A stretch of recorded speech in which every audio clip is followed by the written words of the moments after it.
आइए corporate radar में बढ़ते हैं आगे और अब बात करते हैं साल 2000 में शुरू हुई सिग्नेचर ग्लोबल की। अब 21,500 करोड़ रुपए की मार्केट कैप वाली सिग्नेचर ग्लोबल दिल्ली एनसीआर की सबसे बड़ी रियल एस्टेट डेवलपमेंट कंपनीज में से आती है और इनका जो ज़्यादातर फोकस है अफोर्डेबल और लोअर मिड सेगमेंट हाउसिंग पर है। आज हम खास फोकस इसलिए कर रहे हैं क्योंकि सितंबर तिमाही के बिजनेस अपडेट आए हैं और सालाना आधार पर जो इनकी प्री सेल्स है वो 184% बढ़ी है और कलेक्शन में भी 28% की बढ़ोतरी दर्ज हुई है। आइए फटाफट हम जानते हैं कि किस कारण से इस तरह की स्ट्रेंथ देखने को मिली है और आगे ऑफ कोर्स कंपनी का आउटलुक क्या रहेगा। विदाउट फर्दर डिले जोड़ते हैं कंपनी के फाउंडर चेयरमैन प्रदीप अग्रवाल जी को। Mister Agarwal sir, good afternoon, बहुत स्वागत है आपका जी बिजनेस पे। Sir congratulations, record pre sales आपकी फर्स्ट हाफ ऑफ FY25 आपकी कंपनी ने रजिस्टर किए हैं। सर मुझे जरा बताइए क्या कारण रहा इस तरह के रिकॉर्ड प्री सेल्स का। Good afternoon Neha ji. आपने बिल्कुल ठीक कहा। जो प्री सेल्स के नंबर हैं वो काफी ज्यादा स्ट्रांग हैं। आप ये देखिए, इस क्वार्टर के अंदर लगभग हमने 2800 करोड़ रुपए का प्री सेल नंबर जनरेट किया है और जो कलेक्शंस है वो भी काफी ज्यादा स्ट्रांग है। लगभग 900 करोड़ से ज्यादा का कलेक्शन इस क्वार्टर के अंदर किया है। अगर आप H1 की बात करें तो H1 के अंदर हम 5900 करोड़ की pre sale number already generate कर चुके हैं। आप ये देखिए कि इस साल के जब शुरुआत में हमने गाइडेंस दी थी तो हमने ओवरऑल 10,000 करोड़ रुपए की गाइडेंस दी थी कि प्री सेल नंबर हम आराम से अचीव कर लेंगे। आप ये देखिए कि 6 महीने में ही लगभग 5900 करोड़ ऑलरेडी हम अचीव कर चुके हैं। और हमारे जो 2 बेस्ट क्वार्टर हैं, क्योंकि आप देखिए जो फेस्टिवल टाइम चल रहा है या जो आने वाला जो वक्त है, क्योंकि हमेशा जो फर्स्ट शुरू का जो H1 होता है वो स्लो होता है कंपेयर टू H2।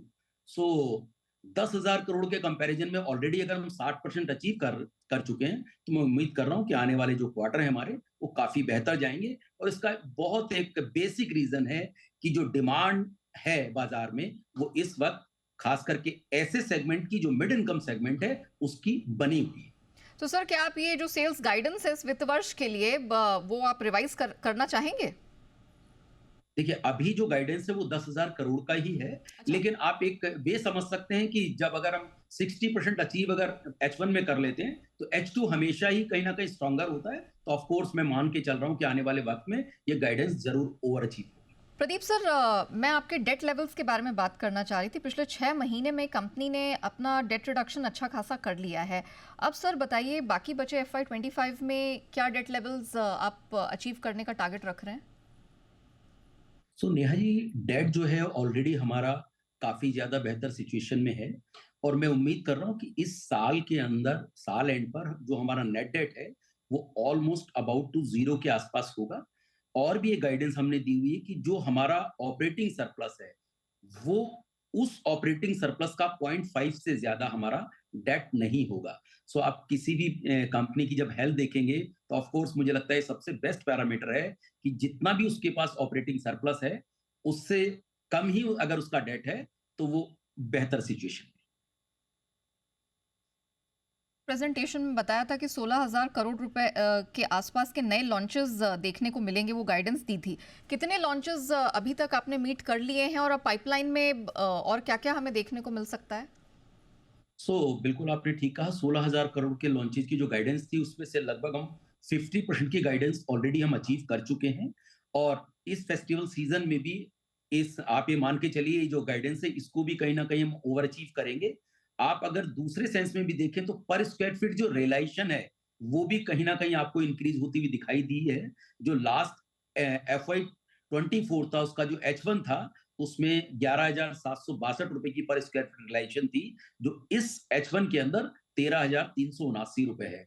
सो जो पर स्क्वायर फीट रियलाइजेशन है वो भी इंक्रीज हुई है और जो लॉन्चेस हैं वो भी आप ये मान के चलिए आने वाले 6 महीने में जो बैलेंस के 8,000 करोड़ के लॉन्चेस हैं उससे भी ज्यादा लॉन्चेस आपको होते हुए दिखाई देंगे। ऑलराइट सर, सेल्स का अगर हमने देखा कि अगर मैं बीते 3 वित्त वर्ष की यानी कि FY21 से 24 देखूं तो 62% के आसपास रही है। अब अगले 3 वित्त वर्ष देखे जाए तो उसमें क्या अगर क्या रहेगी सर? देखिए, जो 2021 से लेके 2024 तक का सेल्स कैगर था वो हमारा काफी ज्यादा बेस्ट था, लगभग 60% से ज्यादा था। लेकिन ईयर ऑन ईयर हम मानकर चल रहे हैं लगभग 25 से 30% का जो भी हमारा टारगेट है उससे उसको हम ज्यादा ओवर अचीव करेंगे। तो आप ये मान सकते हैं कि आने वाले 3 साल में 30% का सेल्स कैगर और हमारा इंक्रीज़ होने वाला है।